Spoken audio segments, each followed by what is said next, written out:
Ay, magandang gabi mga friend. Pakinggan nun natin itong mga ebidensya na ginamit ng ICC laban kay Duterte. No? Watch the... Hindi bumunot, patayin mo rin. Tangin. Para matapos na. As long as there is that power to pardon sa konstitusyon, yan ang weapon ko against crime. Halino, no? Magmasakir kayo ng 100, di ba? 100 din kayo, pwede pardon lahat eh. Restore to full political and civil rights plus a promotion to both. Pagka bumunot, patayin mo. Pag hindi bumunot, patayin mo rin. Paano hindi dadaming mamatay? Putang ina, ganito klase nag-uutos. Siya presidente, may power din siya para pardon. Di ba? Patay lang ng patay ito mga. Talagang sa totoo lang mga friend, nagamit ni Duterte ang kapulisan sa kanyang kahayupan, di ba? Meron ka ng bayad, puta na, may promotion ka pa, hindi ka pa makukulong, untouchable ka pa, di ba? Ito pa isa mga boss. So again, here's the president assuring funeral homes that if their business declines, he will, quote, tell the police, hurry up a little so people can make money from their business, end quote. And he stressed very clearly he...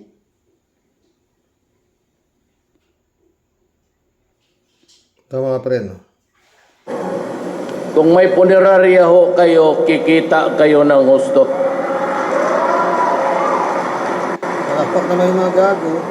Tayo ko yung mga small time na punerarya dito, doon. At sigurado hindi kayo malugi.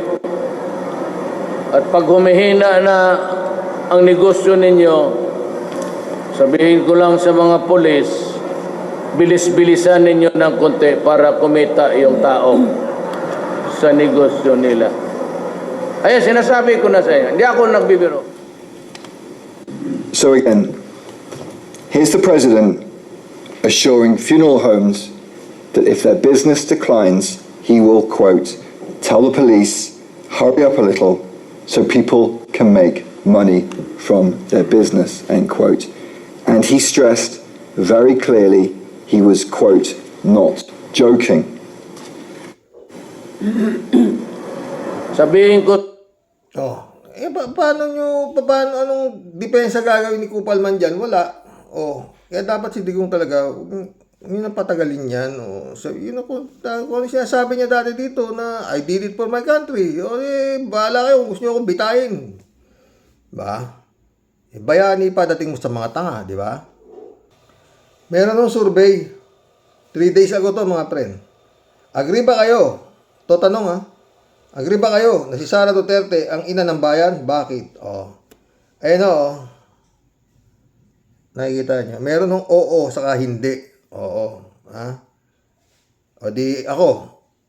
Hindi ang sasagot ko. Tingnan natin kung ilang percent yung hindi saka yung oo. Wala pa akong naka-record. Wala pa akong naka-record. Wala ba? Yan Wala pa akong naka-record yan. Hindi ka ako. Ayun. Lumabas na ang survey. Ang hindi ho ay 91%. Ang oo ay 9%. Na survey. Si Muntintinig TV to. Ayan. Ayan kita nyo. Ayun hindi yung kulay blue. Tignan natin yung mga ibang basahin natin yung mga dahilan ng iba kasi may nakatlagay na bakit di ba? Ito isa sabi, ina ng bayan, the keyword is abandonment. Paghihiganti ang gagawin niya, hindi makabayan. Walang puso, puro paninira. Di ba? Kahit kailan walang magagawang mabuti ang mga Duterte sa Pinas. Yan mga. Bukod sa tamad, hilig gumala at manira, magnakaw din. Kaya wala siyang karapatan manalo bilang Pangulo ng bansa. Isip-isip din mga kababayan. Sabi, ha?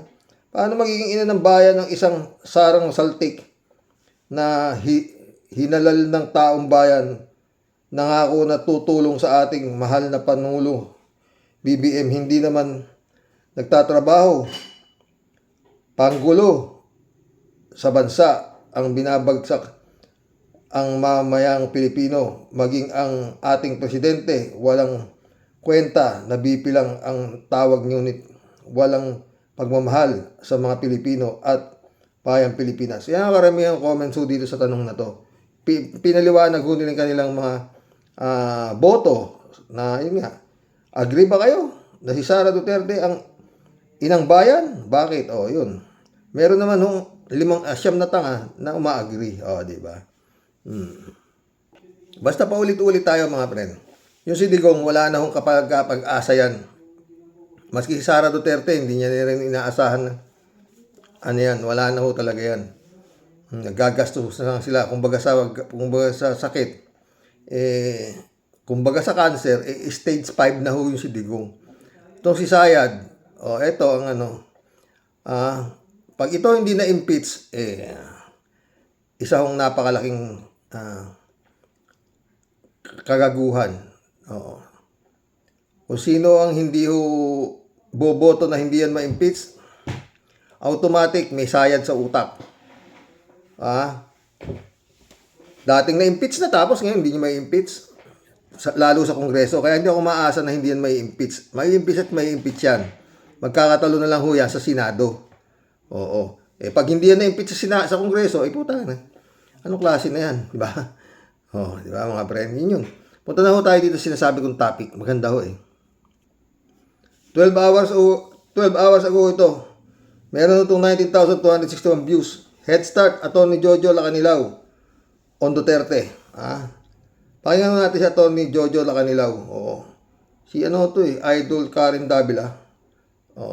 Pakinggan natin Attorney Jojo Lacanilaw of the Duterte Panagutin Campaign Network. Attorney Lacanilaw, good morning to you. Good morning po. Thanks for having me on. Of course. So what is your assessment so far? We've heard the prosecution yesterday lay out evidence, details, a presentation that proves or that tries to prove that the killings were actually a nationwide systematic plan. I'm so happy with the prosecution presentation. So it's so methodical, efficient, systematic, tsaka clinical at most, no? And they proved at least some of the things they're saying with actual evidence.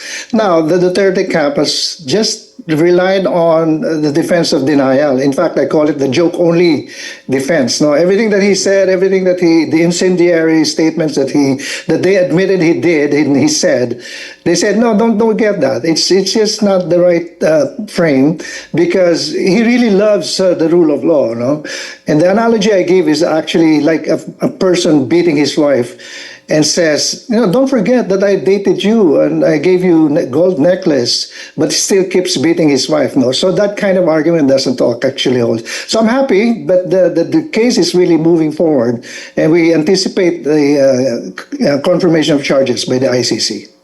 Yeah, with what we've seen yesterday, you believe there's more than enough already for the ICC, right, to confirm the charges and move to an actual trial. Yeah, they just proved. Sa totoo lang mga boss, sobra-sobra na ang ebidensya ng ICC para magkaroon ng full-blown trial. Wala pa ho yung mga Las Cañas Mutabato dyan o wala pa yung Garma dyan. Napakarami ho talaga mga friend. Wala na hong yan. Hindi ho tayo nagmamagaling. Puta na sino si Koopman lang sa kanyang mga abogado ni Duterte nagsasabing dapat nang makalusot si Duterte. Di ba? Siyempre, abogado yan, di ba? Abogado ni Digong nga yan, di ba? Pero sa totoong wala akong kapanalo. Tsaka si Kimo. Gusto ni Kimo na ma-dismiss. Si Kimo, tuloy, Atty. Lacanilaw. Elements, and in fact, when we go to trial, then we will see the actual evidence. We will see actual witnesses actually testify on these points that the prosecution made, and that, to me, that's almost like I feel like it's a. Kaya ako nagka-interest dito. May mga sinabi ho si Attorney Lacanilaw tungkol sa sistema ng batas dito sa Pilipinas. Na totoo, ha? Dunk.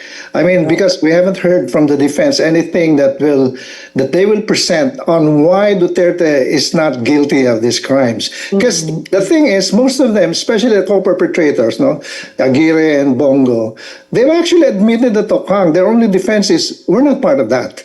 But there's that admission. So I don't know. It's the bankruptcy of the defense is obvious to me, and that's why perhaps the tactic was to just delay.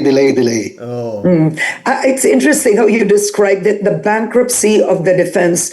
But what do you make of Bankruptcy of the defense. Wala talaga kasi defense. Paano kayo didepensa yan? Talagang itong mga gago na mga itong abogado na to. Eh, yung sariling bunganga na ni Digong ang nagpahamak sa kanya eh. Yung kayabangan niya eh. Kasi akala siguro ng gago, hindi talaga siya madadakip. Nandiyan si General Torre. Todas ka, di ba? Tuloy.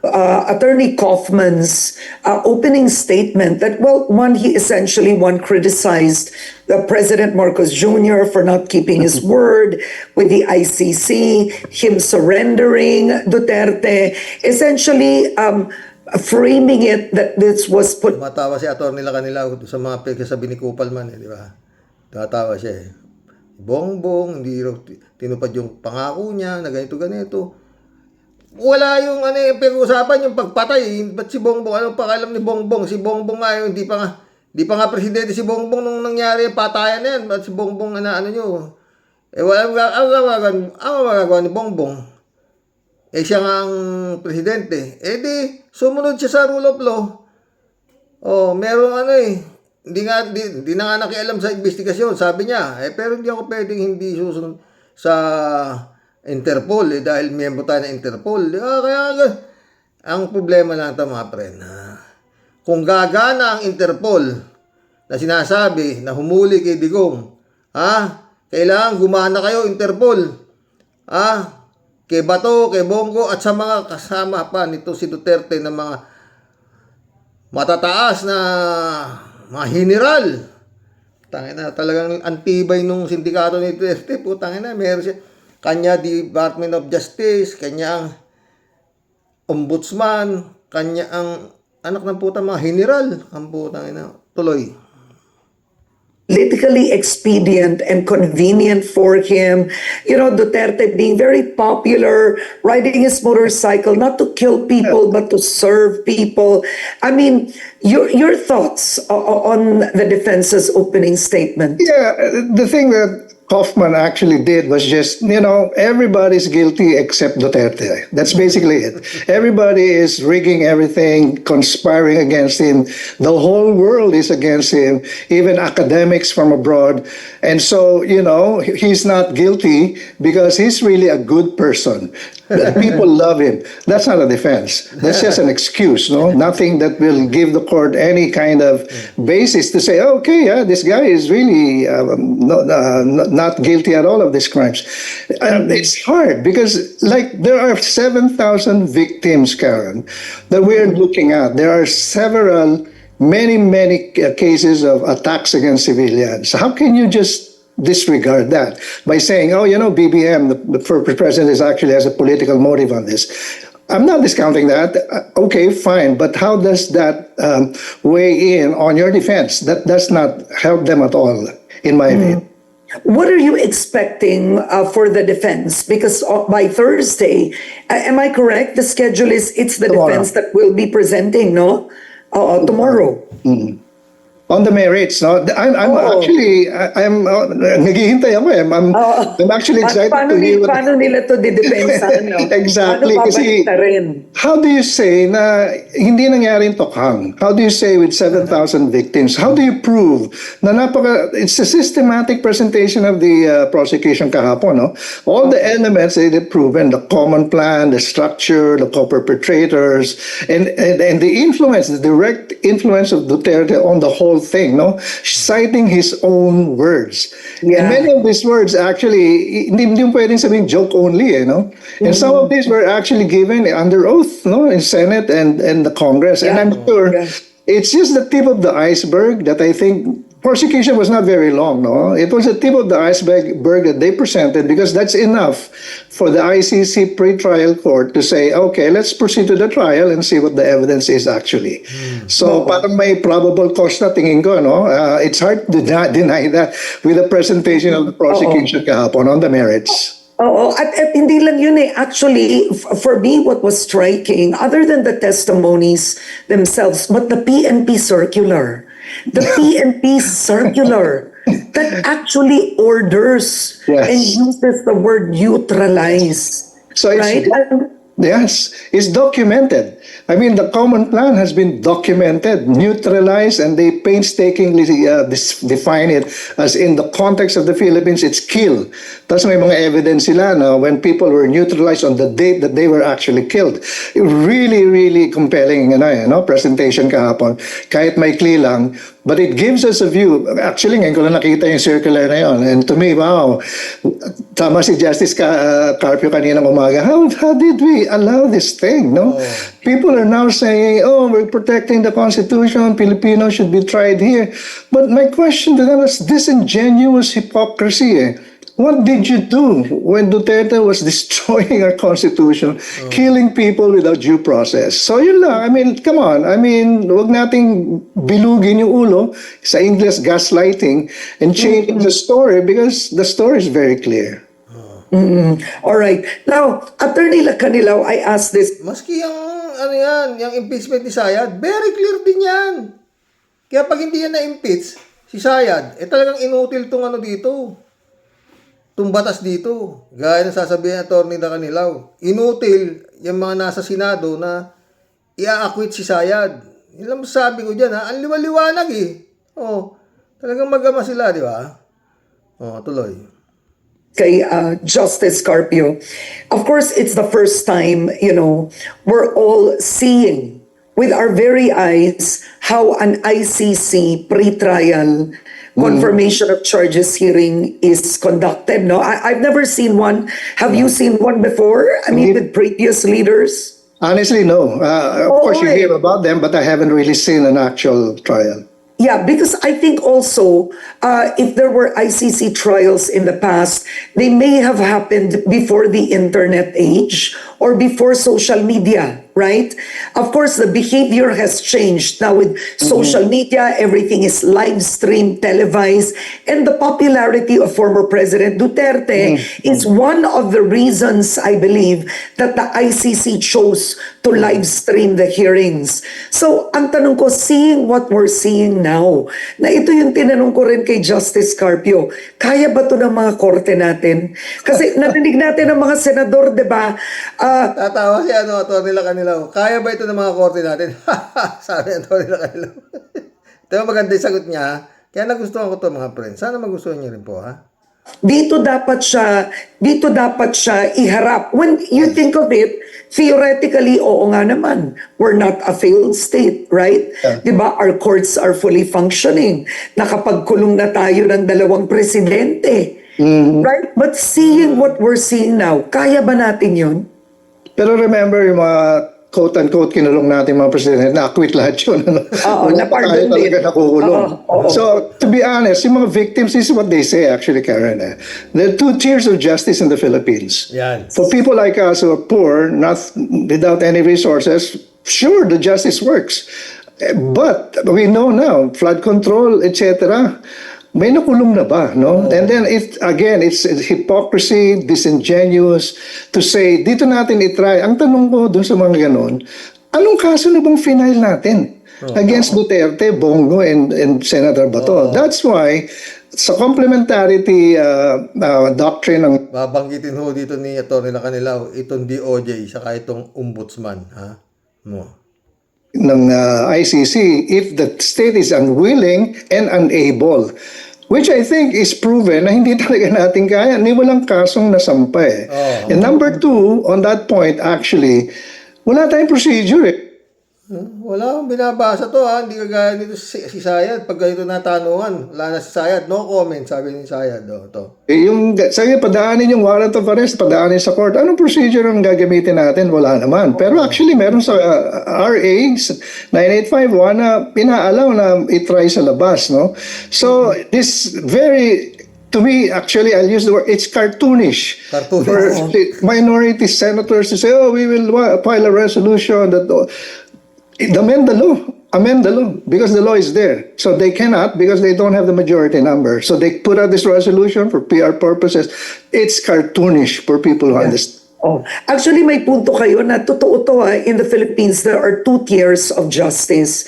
Yung mayaman, makapangyarihan, politiko, at yung ordinaryong tao. And we've seen it, famous individuals, whether presidents or senators, at one point in time, yes, they were detained, right, for maybe a few years in very comfortable surroundings, but at some point they are set free, diba? Minsan napapardon pa, no? I mean, really works in Yun their ang favor. nangyari kay dating Pangulong Estrada, right? Napapardo na, naboboto pa. Maski ng mga magnanakaw. Di ba ito nila Kanilaw? Exactly. Was pardoned.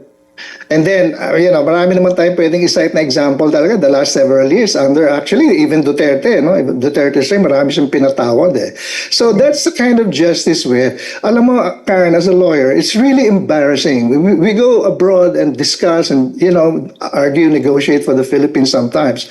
Then now here we are, tested and tried in the court, international jurisdiction, and being said, now, you know what? Your justice system is not up to it. And we have people For this Harvard. kind of crime, no? For the crime, meaning for the accusations. Yes, even like sabi ko nga sa'yo, the problem is not the process or procedure or the structure. The problem is yung klase. Yan. Merong paraan ang mga mayayaman to go around it, to delay it. Pay some, highfalutin lawyers, and many of them get away from it. Lalo na yung mga national leaders, no? Walang, ang hirap eh. How are you going to run after Saldico? Oh. I mean, really. I mean, bigyan mo ng kung ano ng warrant of arrest, mapapahuli ba natin yan? Or frankly, even individuals higher than Zaldico, right? Absolutely. I mean, Kung ma-file na nga na case, papalak Saldi ko pa, mahuli niyo si Bantagan, di mahuli-huli. na tayo. Like ICI has suggested certain names, ombudsman, pero yung iba doon, isa lang senator, former senator lang ang hinuli so far. Pero ang daming pangalan na kasama. Number 2, meron pa talagang mga ibang senador na hindi kasama. Tsaka congressman na alam ng tao na bakit hindi kasama ito? Ito na yung pangalan na umaalingling sa atin. Why are they not? You know why? Because that's just the justice system, showing big, how much you earn or how much you have is important in our determination on who to go after. no. Now, is it because of the state of the country, meaning our economic state, or do you think, Attorney Lacanilao, frankly, it's also cultural? I mean, we're a very close-knit society. You get me? Everybody knows each other. So is it harder for judges in the Philippines, honestly speaking, to disassociate? Ayan, ang ganda ng tanong nito si Karen Davila. Ha? Tingnan yung sagot ito nila Kanilaw.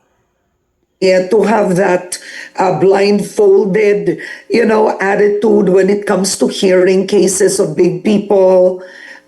Ano ba ang dahilan? Kasi abogado po kayo, so nakikita niyo po ito firsthand. Kasi unlike, let's say, if you were in Europe, diba? Iba kultura nila. Yes. Or even in the US, iba kultura Yes. nila. Ano yung sa atin? Dahil lang ba to dahil we're a developing nation, or is it because of other things? No, it's not that. It's actually tama ka sa Europe and America, legalistic, no? Kaya pag nakita nila yung dokumento, they really look into it, black and white. Tapos they try to, kasi mabigat ang enforcement sa kanila eh. Pag nag-violate ka ng something black and white, may enforcement ka agad, sure yun. Either makukulong ka, magbabayad ka, you lose your shirt for paying damages and all that. Sa Pilipinas, ang napuna ko is, meron tayong culture na naaareglo lahat. Oh, Naayos lahat yan. yun. Yun ang problema dito eh. Ha? Pag may pera ka, gaya nangyari dito sa kaso ng asawa ko, utangin na. Ha? Hindi ko alam ha. Hindi ako, sana mali, no, na nagkabayaran dyan. Oo. Tuloy. We smoothen out because we're so relational as a people. Hindi ako psychologist or sociologist, but this is what I observe. We're so relational. Pag kumuha ka ng abogado, the first thing they ask is, kilala mo ba si judge? Oo. Kasi may value sa atin. So relational, nahihiya, nakakalapit, binubuksan ng para hospitable tayo. That opens up, and then okay naman yung culture na yun, okay lang sa akin yun. Pag dumating lang sa legal, many people abuse it. Not only really find connections, but sometimes use some grease money, to actually make it smoother. So that sort of allows the system. I think what we need to be able to do is talagang we focus on enforcement. I mean, nagsisimula ito sa judges and everybody knows how much corruption can happen in there are pillars of justice system, from investigation to prosecution to judicial. Lahat yun may weakness yun And you can find the weakness if you're rich and powerful and meron kang influence over those people for their appointment, promotion, medyo makakalusot ka siguro. Okay, my last question is this. Delikado yung si Sayad, baka makalusot Ha? Dahil yun ang batas dito Ha? Nalalangisan. Di ba? Karamihan dyan, may mga politiko talaga, wala silang pakialam, maski na putang na, sa kakapal ng mga mukha ng mga putangin Basta ito ang gusto ko, pera na boy. Di ba? Nagapang. Di ba? Tuloy. There is, the ICC has already named, right? Yes. Senator Bongo, Senator Bato de la Rosa, and the others. Exactly. Ano yung term na ginamit, sir? It's the Co-perpetrators. Ayun din, ginamit na co-perpetrators. Yes. So, ang tanong ito, wala pang warrant of arrest, right? Una, bakit ganon? Bakit ganon? The ICC named them already. There's a confirmation of charges hearing against Duterte. Bakit wala pang warrant sila? Or ano ba ang sistema? Lalabas lang ba ang warrant kapag na-convict na si Duterte or kapag nagka-hearing? I don't like saying this, no? Oo. Yeah. Pero minsan kasi it's up to them to whether or not to issue a warrant of arrest. No? Parang sa Amerika may tinatawag silang unindicted co-conspirator. No? So you're named, you're there, you're part of the whole problem and enterprise, but we're not gonna file a case against you kasi nakafocus kami kay Duterte. Baka may So ganon. they have that prerogative. Pero Parang po, you really focus on the big fish. Yan ang focusing on the big fish. Yeah, they can, but hopefully we in the network are hoping na mag-issue sila ng warrant of arrest. Walo lang naman no? And they can file other cases against them. Actually, aside from the 8, alam naman natin, marami pa na generals na nabanggit sa Quadcom, no? If you remember, ang dami doon. Nag-confess na rin yung iba doon Pero siguro, resources and time and making sure that the conviction happens for the main case that they have. Kaya siguro they're taking their time. Hindi ko sinasabing walang warrant, no? But ultimately, we just have to wait. It's up to them. But I'm hoping, we're all hoping na justice will come. Kan sabi ko nga dun sa mga victims, parang meron pa lang tayong breaking of dawn. I mean, yung araw is hindi pa nakatindig na matindi sa hustisya. Ihintayin pa natin yon. So, but at least we have now a glimpse of some kind of justice. But we're just waiting. And part of that is, I hope, the arrest of the co-perpetrators. Okay, my last question is, kaya ba ng Pilipinas? Yan. Kasi Duterte is at the ICC. Let's say the hearing proper begins, right? Magkaroon. Hypothetically, if he is convicted, ang tanong, kaya na ba ng Philippine courts, after seeing what the ICC has done, to actually hear or try Senator Bato, Senator Bongo, and the others? Kumbaga, dapat pa ba silang ipadala sa ICC or kaya na ng korte natin yun? Natawa si attorney nila kanila Sabi niya. Actually, magsisimula yan sa prosecution sa DOJ. Kasi ang korte nandyan, pag nag-file ka ng case, pakikinggan nila yan no? And how they act, yun yung tanong na naman, no? Tama. Kaya pa nilang mag-convict kung malakas yung That's a So, very good point. What is the DOJ doing? Exactly. No? Yeah, oo, Exactly. napapanood na nila yung ICC ngayon. Dapat nga, tama ba yun, attorney? Moto proprio, dapat gawin na nila. Of course, especially that kind of a serious crimes that we're alleging, no? Ombudsman DOJ, sila yun So that particular pillar of justice, prosecution, investigation, prosecution, malaking bagay din yan at hihintayin natin sila. Bakit sila natatagalan? I mean, sa flood control pa nga lang, ang tagal na rin no? So, kaya ba natin, Karen? Let's see. Ako, tingin ko, kakayanin naman yan kung kaya. Pero, in terms of structure, procedure, law, meron na po tayo It's a political will, no? It's yung naaareglo lahat. Yun yung mga problema natin. Yung Yan ang cultural problema. siguro, the way you say it. Kaya yun po ang test sa atin. Ito, test sa atin to And even pag napunta sa court, test sa court yan Kung kaya ba natin to. So we will only know the good of the, when we eat the pudding. Kaya naman talaga yan, Tony Lacanilaw. Ang lagay ano ba lagay? Hindi mapalagay? And then we will know whether we can do it or not. All right. On that note, it's such a pleasure to speak with you. My pleasure. And actually meet you. It's the first time I'm meeting you. So I do hope you come back on Head Start, sir. Thank you so much for the My clarity pleasure. of this discussion. Ha? Iisang tema, mga friend? Ni Atty. Lacanilaw? Problema dito sa bansa, yun. Nababayaran ang mga judges. Naaareglo. Hindi kagaya sa ICC. Diba? Yan ang problema talaga dito sa Pilipinas. Kaya sabi. Ordinaryong tao ka lang, magnakaw ka ng sardinas dyan, kulong ka agad. Pero yung mga putangan ng mga politiko na bilyon-bilyon na nanakaw, honorable pa tawag, di ba? Mag-collab na po tayo mga friend. Yan ang Pilipinas. Ano pa? Shout out, Brother Elias Isyo. Librado Dubico, shout out. Blessed morning, Karox, and to all warriors watching from Edmonton, Alberta, Canada. God bless, stay safe and healthy. Madaling sabi, payback time na si Dutae. Hopefully, kasunod na si Sara, Tuliling, Sayat, Bongo, Gago, Bato Kalbo, at marami pang iba. Justice as served. Thank you, Lord. Michelle Edwin Mike, shout out, my friend. Kalat ni Baya, shout out, ha. Good evening, Kasani. Nakakalungkot ang araw na ito. Durog na durog ang puso ko. Naaresto na si idol natin. Bukas sa topic kaya si idol natin, ha? Tawa nga ako ng tawa Kawawa si idol natin, Kasani. Nagmukha siyang tikbalang na kinapon nang maaresto siya, ha? God bless your family. God bless kalat niya. Yung sana, idol natin i-content ko. Kaya nagustuhan ako itong kay Karen Davila at si Attorney Jojo Lacanilaw. Mary Chat, shout out. Jail is your home, Duterte. Ferdinand San Juan, shout out. Good evening po, Karox. Magising na ang Pilipino. Pumili ng bagong politikong ululuklok sa eleksyon sa 2028. Yung walang bahid ng katiwalian. Yan lang ang tanging paraan na hinahangad nating pagbabago at pag-unlad. Patnubayan po tayong lahat ng Panginoon Diyos.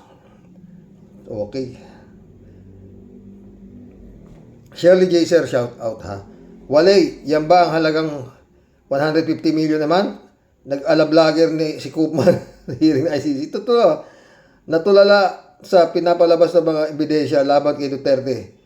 Justice for the victim of EJK. Totoo. Wala na yan si Kupalman. Si Duterte tanga-tanga Dapat talaga palayaan ko wala naman siya kalaban-laban.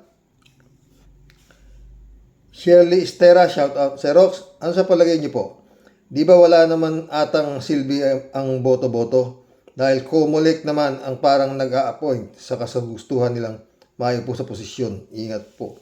Yun nga Yun ang sabi talaga. At yun naman ang talagang nangyayari. Sabi nga Lito Atienza, di ba? Kumilik. Sa AJ, shout out, Karox. Kaluluwa ng mga namatay ang maligaya at matatahimik na sila, amin. David Ali Mendoza, amen po, sabi niya. Alam mo masaya ngayon, si Kaper si Lapid, nandiyan pa si Kaper si Lapid, hindi pa umaakyat yun, nanonood pa yan dito sa mga nangyayari. Siguro tawa siya ng tawa. David Ali Mendoza. Good evening po, Karox. Marami pong mga Pilipino ang masaya ngayon. Puwera ang mga DDS. Totoo yan, David. At lalo si Kimo, lungkot na lungkot si Kimo. Odelia Alpilor, shout out. Hello po, Sir Rox. Ala nang lusot niya si Digong nyo. Digong nyo na yan. Kasama anak niya si Lustay. Kita naman ng buong mundo, kung anong ginagawa nila ng mag-ama na yan. Kaya magsama-sama silang pamilya sa impyerno. Kaya thank you Lord, hindi ninyo po hinayaan mapariwara ang aming inang bayan. At ang maitim na budhig, amen. Salamat po, Sir Rox. Talagang nakakabawas ng stress ang mga pagbasa ninyo sa aming mga komento. Ingat po tayong lahat, and God bless us all po. God bless Otelia. David Alin Mendoza ulit to. Karox, yan ang napapala ng mga mayayabang. Ibinabandera pa ang mga kawalangyaan niya. Yan Digong nakakakuha pa ng style ng kawalangyaan niyan. Si Kulaong alias FLM. bukas David. Yan ang tatapik natin. Baka makadalawa ko bukas. Umaga, masasali. Iano kay si yung kahayop na manghusin na yan, Ako lang ngayon sa CIDG, Krame. Pareho sila na sinapit ni idol niya. Diba? Tawa dyan sa hype na yun David Ali Mendoza ulit. Karox, balita ko po pinayuhan na si Inday Sayad Dutae, Sinabato at Bongo na kumuha ng lawyer nila para sa ICC. Yun nga, ang tanong, kaya ba nila magbayad ng 150 million kada buwan? Kayang-kaya niyan, David, sa ICC lawyer nila. Baka pwede nilang kuhanin si Harry Roque at baka pro bono pa ang serbisyo sa kanila. O pwede man lang kunin yun Ang problema, i-arrestuhin na nga yung gagong yun Pastor Diolagon, my friend, shout out Pastor Geoffrey, shout out. Sa dahig natutubuan ng lumot si Tutae. Totoo yan. Friend Shervin Sapeta, shout out. Christian Sen, July 7, Alcantara. Annalisa Apolinar, shout out mga bossing. Abit Etelio. Muli ay bumabati po na kumakawi po ng mingiti. Nagmula po sa daya ng maangas. Puro siga at mga astig. Bayan po ng mga pogi. Tropang John Lloyd po ng Cavite chapter. Impong Basyang Team Tedeli po. Di na po papayag na di makikihambalos at makikikuda sa mga malulupit pong ganap, Sir Rox.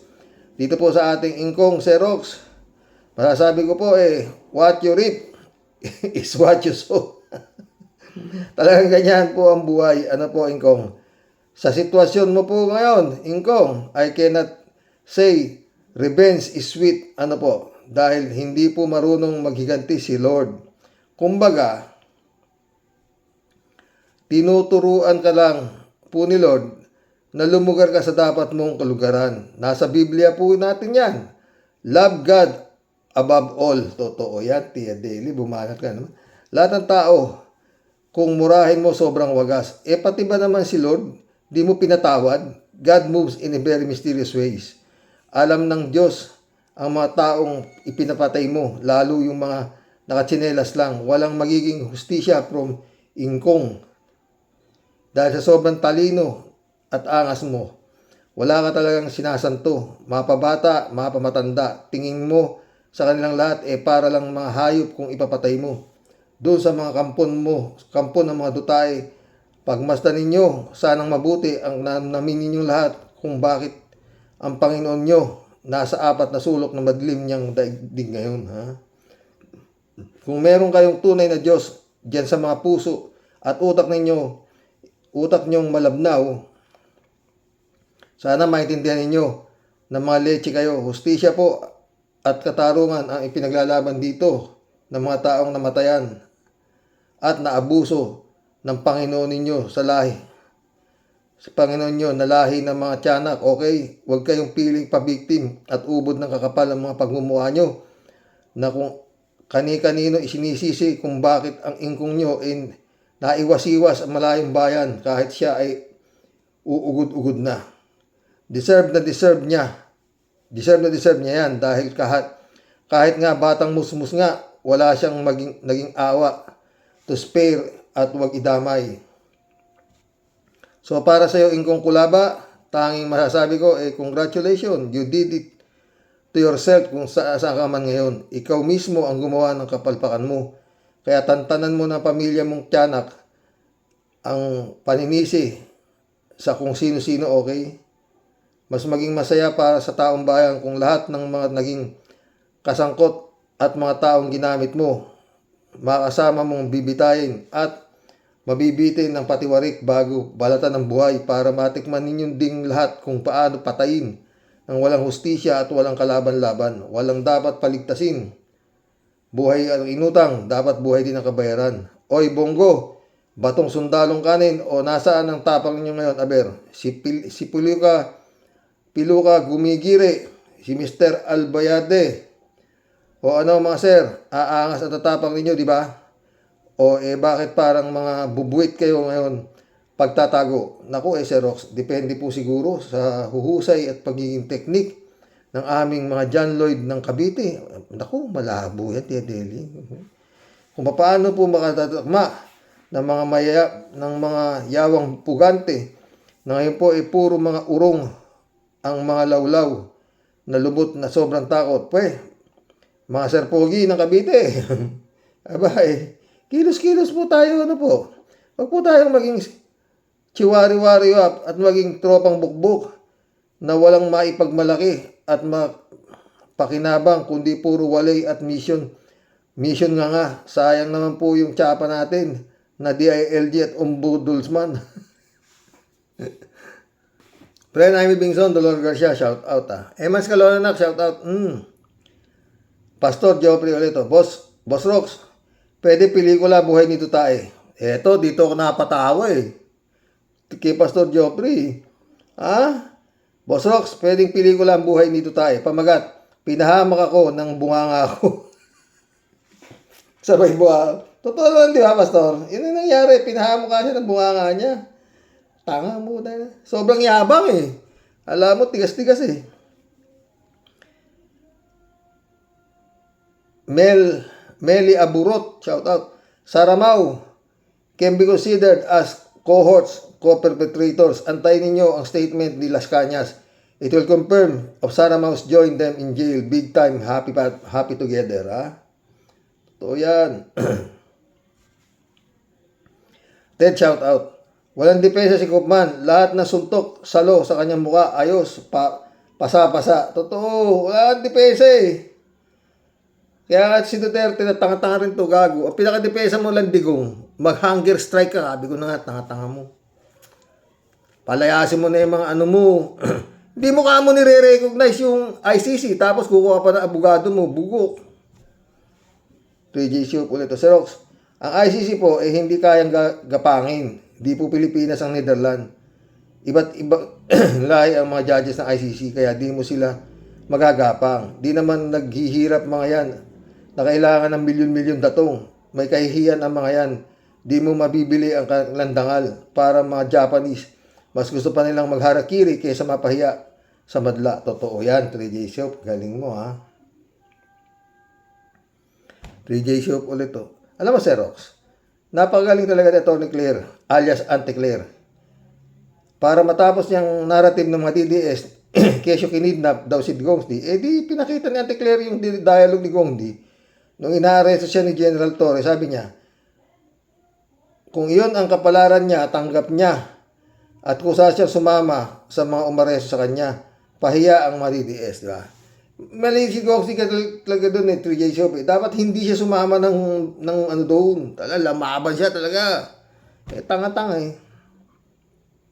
Puro bunga nga lang 3J Show po nito. Sa dami pala ng ebidensya pinakita ng prosecutor sa ICC, hindi pinaghahandaan ni Kupalman. Wala siyang iyan. Ayaw ko nang tawaging attorney kasi hindi naman siya nagpakita ng pagiging abogado sa korte kahapon, kundi para siyang politiko na pinapahid nga ang mga kasalanan ni Gongdi sa iba. Lahat sila may kasalanan, pera lang si Gongdi.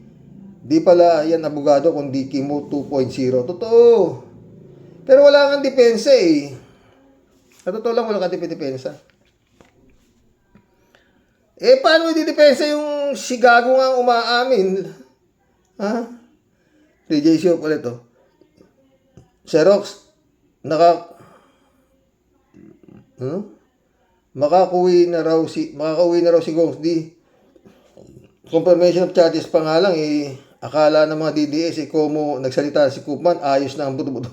Mas lalo pa nga nakita natin ang mga evidences ng prosecutor. Yun nga, ni isa sa mga ebidensya ngayon, walang sinabi si Koopman upang ipagtanggol si Gongs D. Wala pamumulitik ang ginawa ni Koopman. Hindi ako abogado pero kita naman natin ang argument niya. Totoo naman, matalino si Koopman. Natural pero di ko mo matalino kaya ng baliin ang katotohanan. Sabi nga ni Bible, sa Bible, ang katotohanan ay magpapalaya sa atin. Totoo. Wala, talagang bobo yan si Digong talaga ang pwedeng mag-hunger strike ka na Digong, tatanga-tanga ka talaga Gusto mo rin maging bayani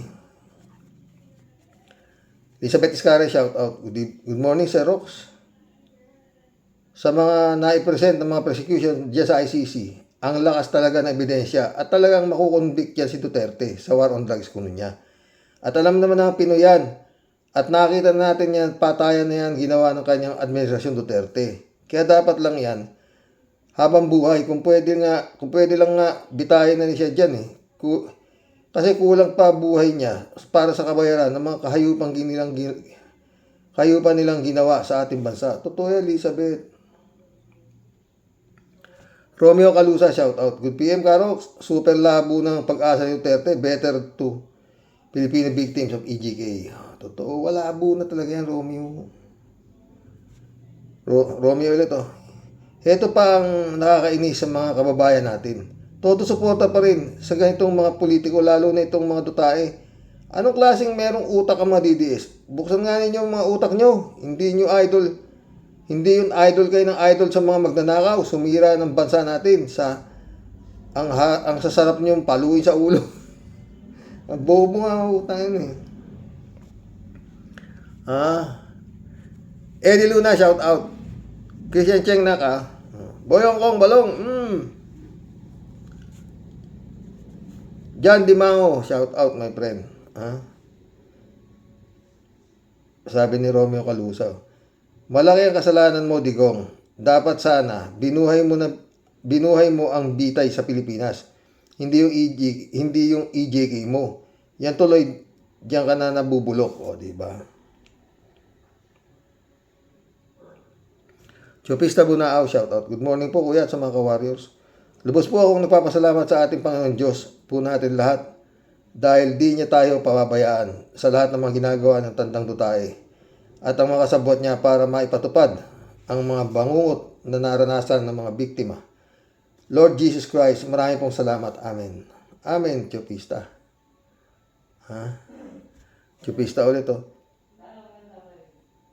Salamat doon po kasi sa ICC sa lahat doon po sa ICC kay Attorney Conti, sa pamilya ng mga inosente na biktima, sa mga tumistigo laban kay Duterte at kay Senador Antonio Trillanes na talagang walang humpay para mapanagot ang mga salarin sa Oplan Tukhang. Mabuhay po kayong lahat at tuloy-tuloy ang ating tagumpay. Sana isumunod na si Reyna ng Impyerno. Lapit na yan. Alberto Olaer, shout out. Karoke, pag may manggagapang sa amin, babariling ko sila. Gagamitin ko ang baril na garan ng mga G.I. Joe American soldier noong kapanahon ng World War II. 1942-1943, Karoke.